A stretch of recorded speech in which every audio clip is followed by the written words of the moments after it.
everybody, it's Romania Black, and I am trying to wrap my head around the fact that we only have 3 episodes left of this season. What? It's DandaDan, episode 10, and I feel like this came out of nowhere. I feel like it was like episodes 1, 2, and 3, and then 4 and 5, and then 6 and 7, and then last week we had episode 8, and then we had episode 9 last week, and so it just feels like, how'd we get to 10 already? It's wild. But we have seemingly beat the Nessie and driven the Serpios, the banana aliens, back, which is great. Ira is slowly growing on me. Girl is growing on me a little bit. I appreciate her delusion a little bit more. We'll talk about her in a second. And then Ken and Momo kind of made up, but then Momo was damn tsundere about it. And Alexander Q pointed out that these are the most teenage of teenagers. And as someone in their mid-30s, I was instantly reminded about why I'm like, oh yes, this is why I like Seinen. Not that there's anything wrong with going back and doing a good high school slice of life. I'm just like, oh yeah, high school years. I can't get too mad at them. I feel like sometimes I have to keep myself in check. It's sort of like on the team I coach, they're all between the ages of 18 to 20. Mostly there's like one person on the team that's non-traditional. It's like 25. But everybody else is between the ages of 18 and 20. And I have to remind myself sometimes because they'll say things and I'll be like, that's kind of dumb. And then I go, wait a minute. I was 18 and I said dumb things too. So sometimes I feel like as an adult, you have to keep yourself in check and be like, okay, Romania, check your privilege. You were young too. And I was like, okay, so I should probably have a better mindset about that towards this group. But what a crazy episode last week. Super exciting. Lots of action, really fun stuff. But let's shift gears and talk a little bit about this comment for episode 7, which is from Solieri 7078, who was very kind in sharing this story because it's very heartfelt. They said, I'm a person who lost one of their parents when I was 8. When I watched this episode for the first time, I related a lot to Ira as a character because I get completely why she behaved the way that she behaved. She was deeply traumatized, even if she doesn't understand her own trauma as a teen. Her making another personality and working on gaining praise and attention from other people is so understandable to me. Now, at this point, we don't know if that's really another personality or if it's just part of her personality, if it's a persona or not, but now I'm 30 and I can see a lot of Ira in teenage me, and it's crazy. I was really in awe of how her character was developed over the 2 episodes, only because it was enough for us, the viewers, to understand her dependence, to understand her depth and complicity completely. And for the working on yourself and getting better, it's important to understand and face your own ghosts and traumas first. She was never a bad girl. She just had an unhealthy defensive mechanism that she had to start working on her. And I love her. Yeah, I definitely, when I look at these characters, the one that I connect with from my childhood is Okarun. He's the one that I was definitely in high school. I was the introverty nerdy kid that was like reading Lord of the Rings and writing Pirates of the Caribbean fan fiction with my one friend in like the corner of a classroom and being a bookworm. I was definitely that person. So I can relate to Okarun a lot, but I appreciate that there's aspects of each of these main characters that we all can kind of connect with from our own teenage years. And I think that I want to give Ira a chance. I do. And I think that her delusion is played for laughs and it is really funny. I just get so protective of Ken and Momo. It's been a long time since I've been so protective of a ship, and I just want to like embrace them and be like, everyone else stay away.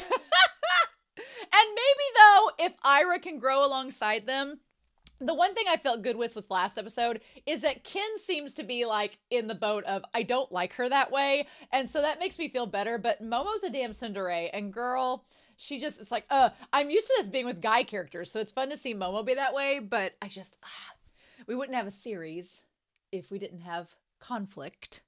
So I guess I'll just have to deal with it. But with that being said, I really appreciate the comments. So thank you all so much. There were so many comments with episode 7, so many. And then episode 8, and I haven't checked episode 9's comments yet because it's just coming out this week on Patreon. But y'all, I'm so excited to see what these last 3 episodes have for us. But I'm even more excited about the fact that I don't have to wait very long for season 2. It's going to come out this summer, which is so exciting. So with that being said, we're not going to waste any more time.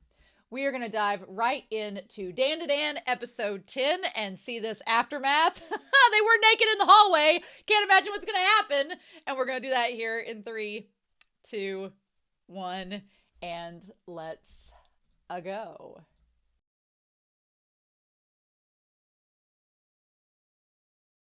We had it all. We had it all. This episode is my favorite so far. We were doing great. We had communication. We had character development. We had romance blooming. Everything was going so well. And then guess who shows up? I was getting my hopes up because when Gigi opened that door, I saw those eyebrows and those eyes and I thought, oh, he's probably like Momo's cousin. Maybe. Although, Granny is very trolly. Maybe he is her cousin. Maybe they are cousins. And she was like, oh, it's Momo's childhood friend and her first love. But her first love could have been when she was like 5, you know? And then Granny's like, oh, actually they're cousins. So ha ha ha. You know, I definitely think that Gigi is there to make Ken jealous and to serve as the magenta-haired equivalent of Ira. Maybe Ira and Gigi can be shipped. They both, you know, aesthetically look like they'd work together. We know nothing of Gigi's personality, though, so we have no clue how that's going to work. But way to introduce, like, another wrench in the situation in the 10th hour. How dare you, show? How dare you? This episode was amazing. This is my favorite episode. I loved every bit of this. Even Gigi showing up, I'm like, Romania's doing her part to just let caution go. After this episode, you know what? This is going to be one of those series that is going to test your ship. It's going to be like, oh, all these things are going to go your ship's way, but you just got to have faith in it. You got to have faith that your ship's going to weather the storm. And after this episode, I am absolutely sure that I think Ken and Momo can weather the storm. There's going to be a bunch of bullshit thrown at them, but I think they can weather it. And this episode is definitely, the moment it starts out with the OP, you know it's going to be a good episode. And I'm like, oh, this was just so much fun. Queen Sensei, the dominatrix nurse at this high school. I'm sorry, what? Like, she has a whip, a crop, those red nails.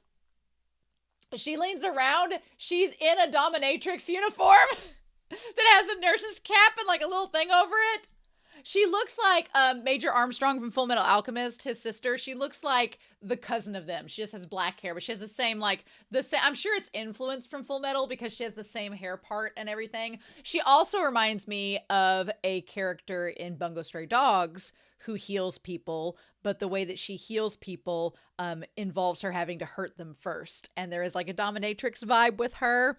And I totally see it with Queen Sensei. Just the name alone, Queen Sensei. I need a drag queen named Queen Sensei that dresses up like this. That's what I need. I need them to be on Drag Race Philippines season 4. I need this. I love her. What gets me the most about her is that her ID photo is her leaning back in the chair with the writing crop. Like she took it from her webcam and sent it to the school and was like, this is going to be on the ID card. And they're like, well, ma'am, we have a camera over here. And she's like, did I stutter? I freaking love her already. I already love her. And she's been on screen for a minute. She is like, she gives the granny vibes, but she's just like, school nurse, don't give a F. I am here for it. And then when she like it looks like an interrogation room where she shines the light on them being like, okay, you showed up here naked. Who bullied you? You want me to go take care of them? Ma'am, is that legal? She also gives me a little bit of, oh my gosh. Where's my mind going? It's Neon Genesis. What is happening? Masato! Oh my god, I wanted to call her Makima, and I was like, that's Chainsaw. Well, Makima vibes too, but that's Chainsaw Man.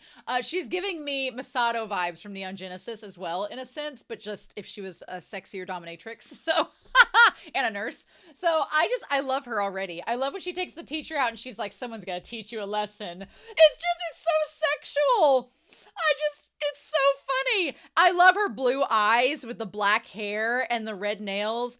I want to see her cosplayed at a convention. I'm sure someone has. She just has such a vibe. And as the mole, she's like, you need some discipline. Oh my God, I love her. And she's like, I'm stepping out, so just stay as long as you like. I like she took the doctor's coat and like made it off the shoulder. You could definitely cosplay as her. That would be so much fun. I actually love her already, and she's been on screen for literally less than like 2 minutes. Actually, no, with Opie she's been on the screen for a minute, and I love her already. Yes, I hope she's a running gag in this series. So everything about this episode, including Queen Sensei and the introduction of Gigi, everything about this was magical. I loved this so much. I loved that both Ira and Momo were equally freaking out, being like, our school reputations, what are we going to do? And then Momo's like, I hate these aliens. I hate what they represent. They're so persistent. She's like, I'm not going to be able to stand it if they keep messing up with us. It's not good. And then Ken, of course, says they were targeting me. They weren't targeting Momo. They were originally, but they're really after Turbo Granny's powers. And then Ira, I love Ira being like, my innocence, my lost youth. Ira skyrocketed for me this episode. She really did.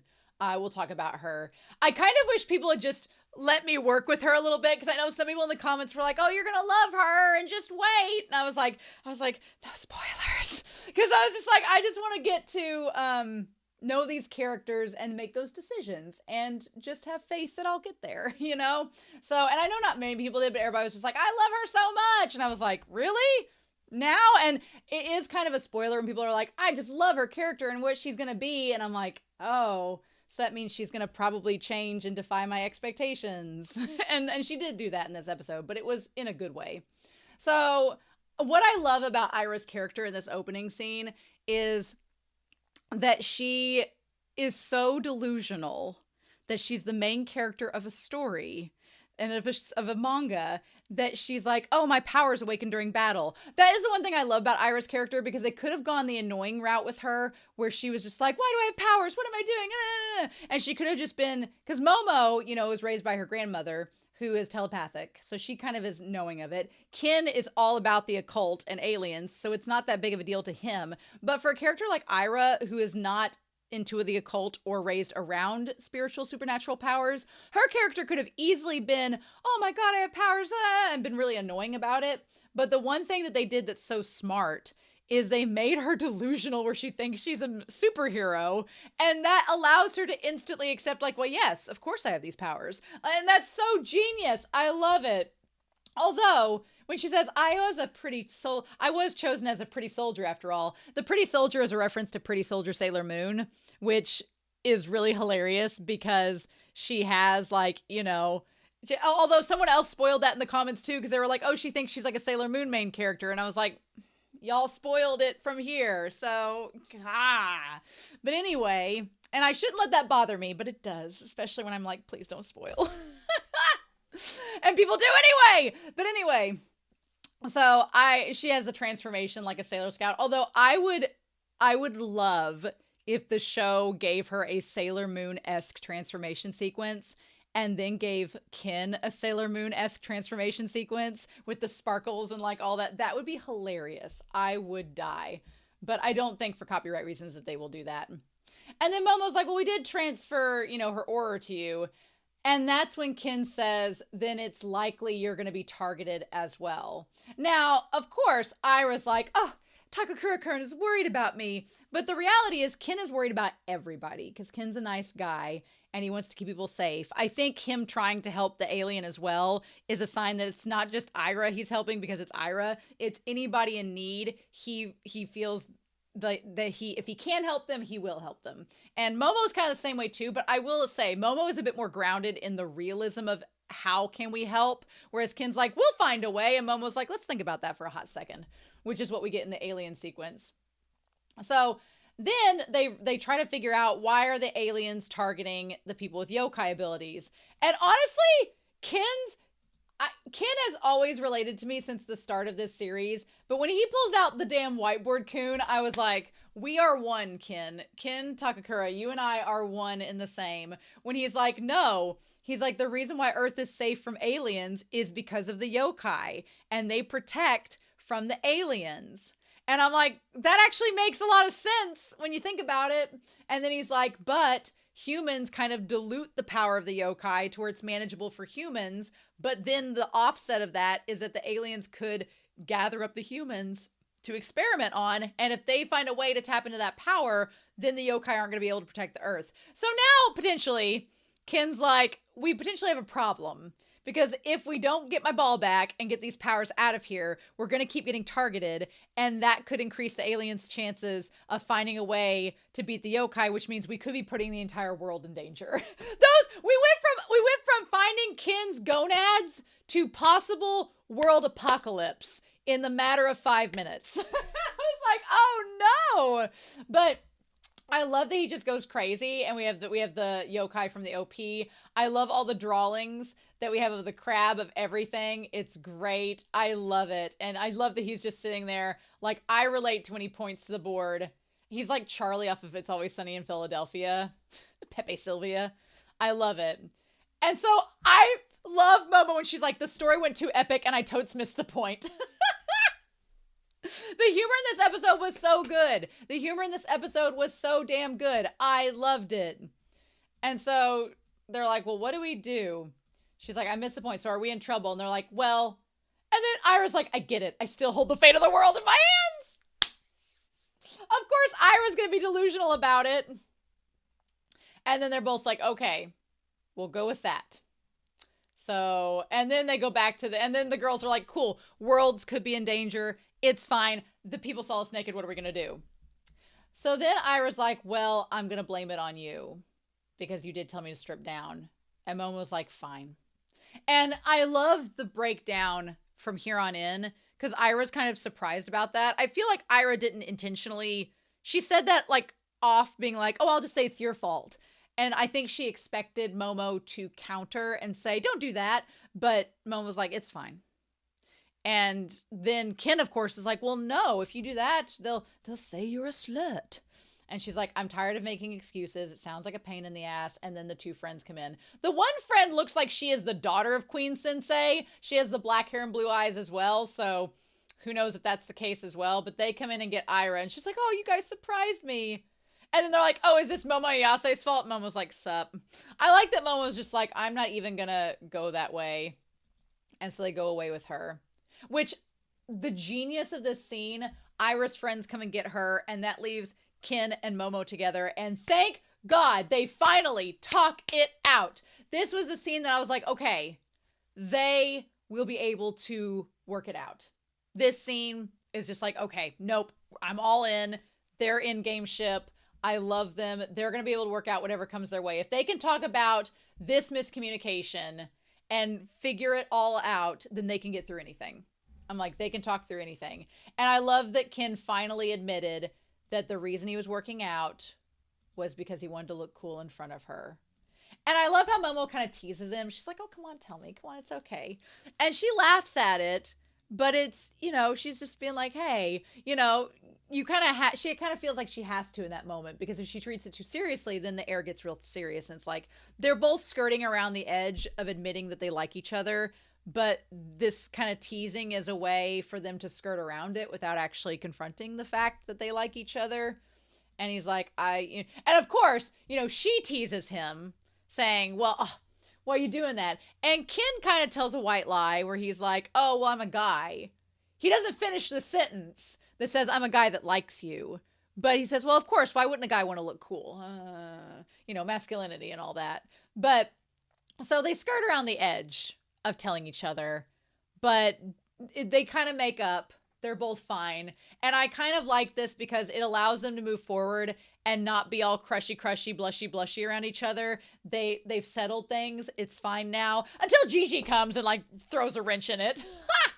But you know, and then I love Momo's face where she's like, she's so happy that it's all settled and he was kind of doing it for her. And she's like, oh, okay. But then the friends show up. I love these friends. These two. And of course we have them both looking at each other. It was really romantic. And then the two friends show up. Now, if you've not watched Revolutionary Girl Utena, it's good. You should do that.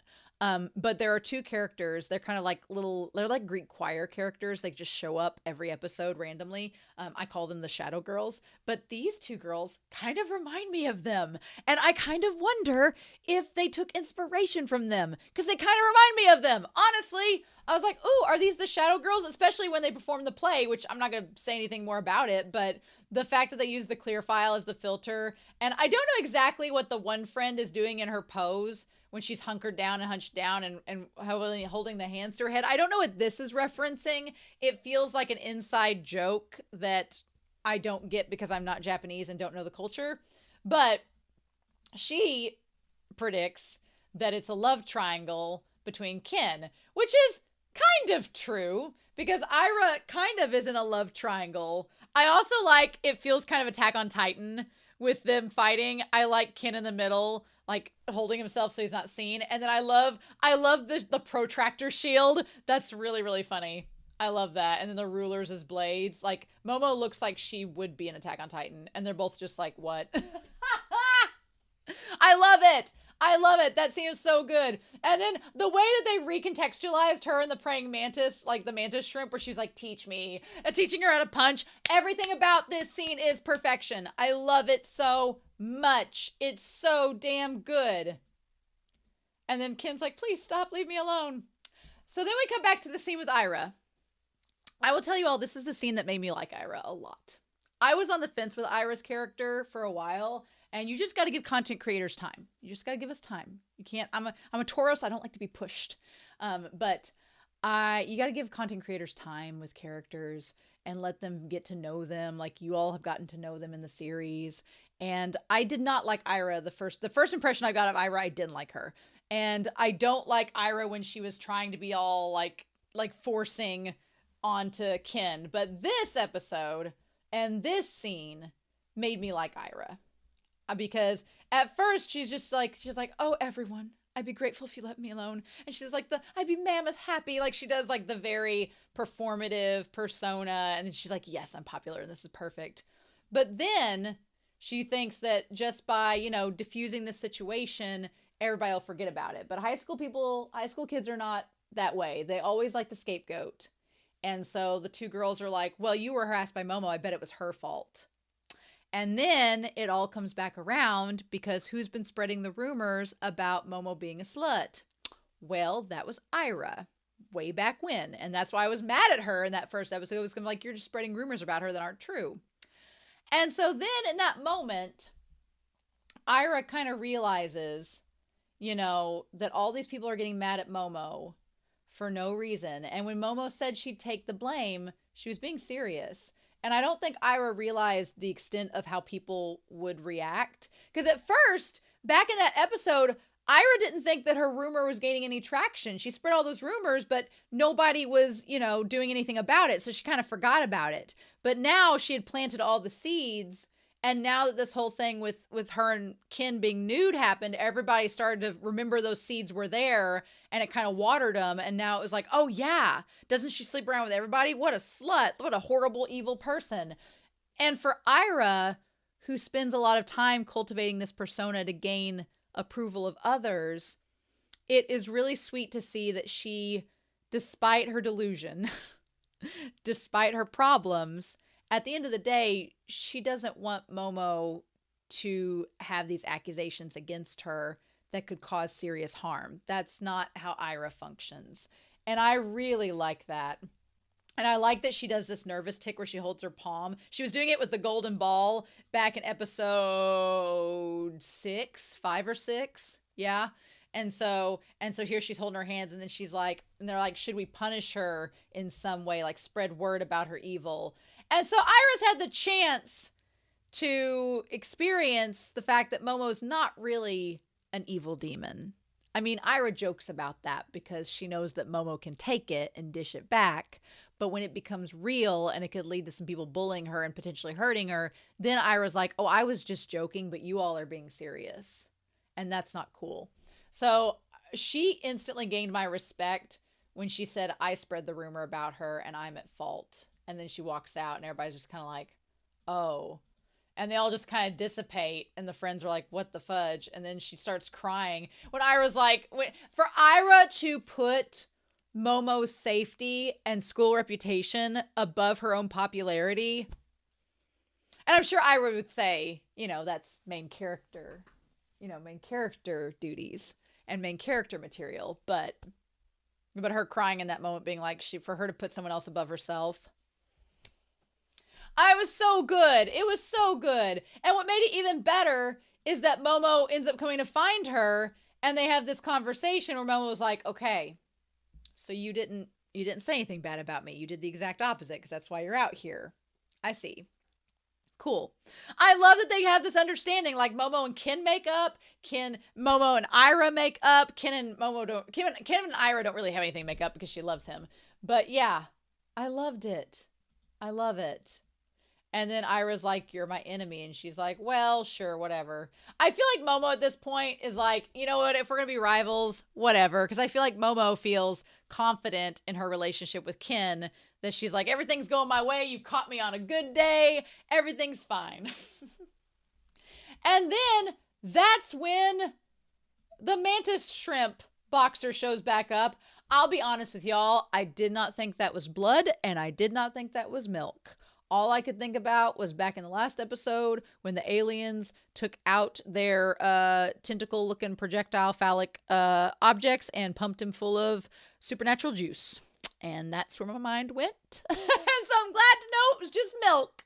Glad to know that that's what it was. Some good old cow juice. Glad that we got that out of the way.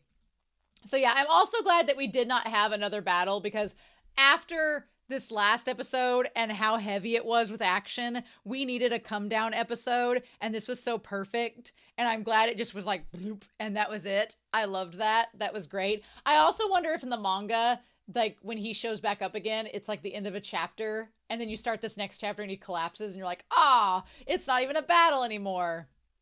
But yeah, then they give us this flashback and we find out that Chiquita, not the Chiquita banana, but Chiquita is the name of his kid.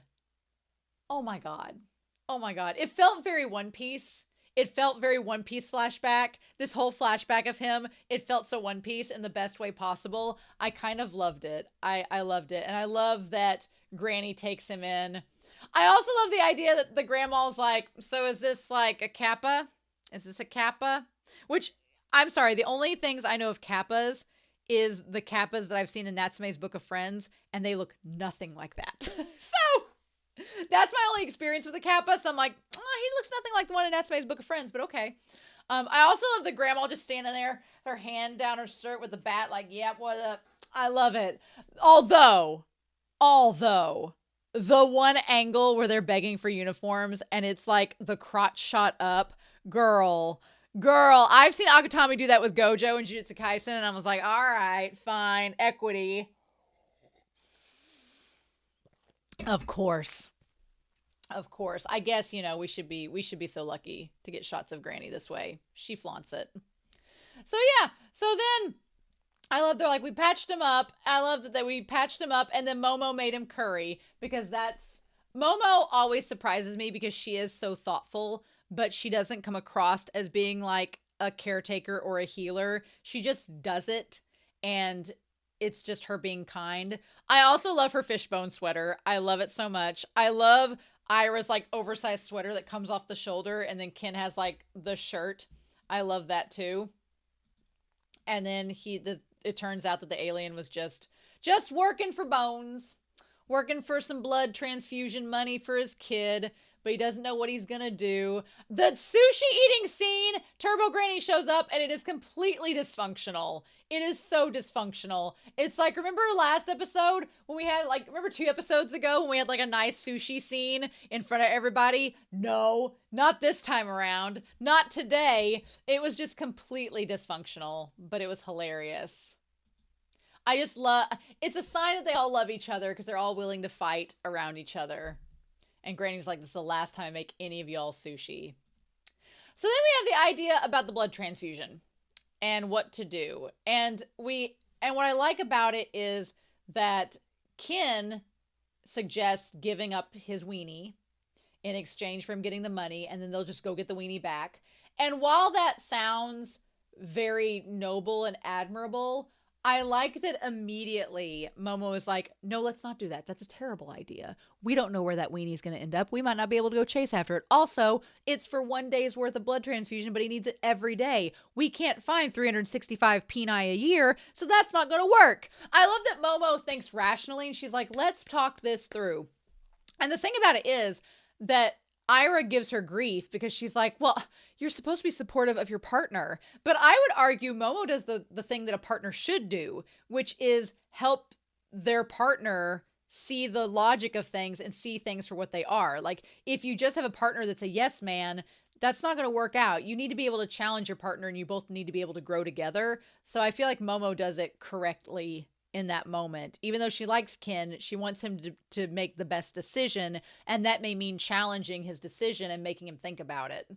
Whereas Ira as a partner would just be like, absolutely anything you say, which is a trope in itself in romance. So I love that they challenge that in this episode. It's great.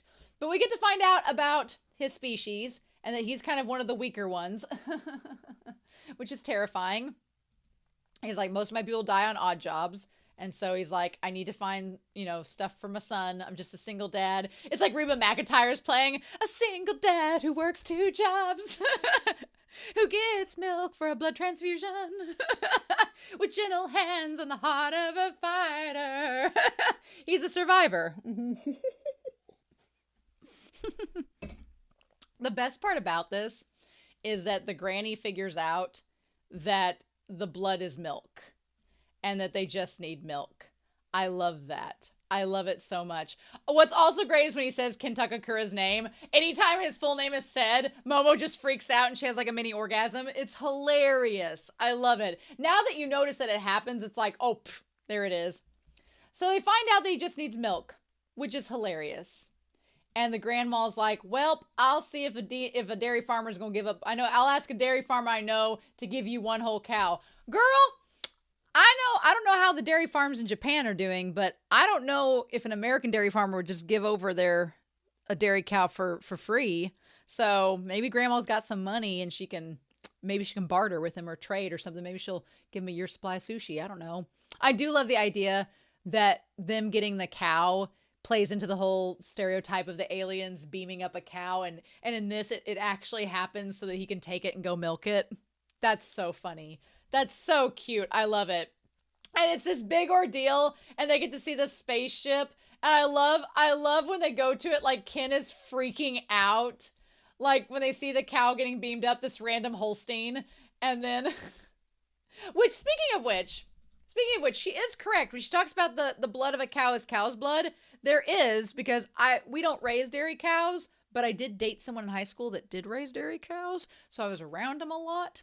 And so if you ever look at like a dairy cow, I know the drawings make them look all cute with their big udders and everything. The thing about a dairy cow versus a beef cow, and we're going to get into like cow logistics for a hot second, because a lot of people ask about this. If you're not familiar with livestock, you may be like, what? So there's 2 different kinds of cows. There are beef cows and there are dairy cows. Beef cows are the ones that you get in your hamburger, your steaks, anything that you eat meat-wise. That's not to say that you can't eat a dairy steer. It's not as likely. It's not as common. It's pretty uncommon, at least in the US, but it can happen. They don't got as much muscle and meat though, because they're dairy cattle. Dairy cattle are specifically bred to put all of their nutrients into their udder to make milk. That is literally what they've been bred and domesticated for over hundreds and hundreds and hundreds of years. It's just how it is. So if you ever see a dairy cow and you're like, oh my God, that dairy cow is so skinny, and you can see its bones, that's how it's designed. And it does look freaky, but the cow is fine. It's like somebody that's born really skinny and they genetically are just super thin and they don't gain weight. That's how a dairy cow is. They just don't gain weight. All their weight goes into their udder for milk production. And so if you ever look at a dairy cow, you'll see on their belly, there's this huge vein. It's called a milk vein. It is huge. It's like this thick. It's like take your 4 fingers and do that. It's like 4 fingers thick. It's like a good milk vein is like 3 to 4 fingers thick. It's huge. And it just basically takes all those nutrients into the udder to produce milk. And that's it. So when she was saying that the cow's milk is its blood, She's not wrong. That's very true. So I thought that was kind of cool. I love when livestock gets to get put into anime. It's fun. But yeah, Ken is like blushing and freaking out and just like, Ken is having like the biggest fanboy moment. And Ira and Momo are like, oh my gosh. And Granny's like, okay. I'm not going to admit that it's an alien, but okay. And here's the thing. He says, if something ever happens, I'll make sure to be your ally. I'm like, oh.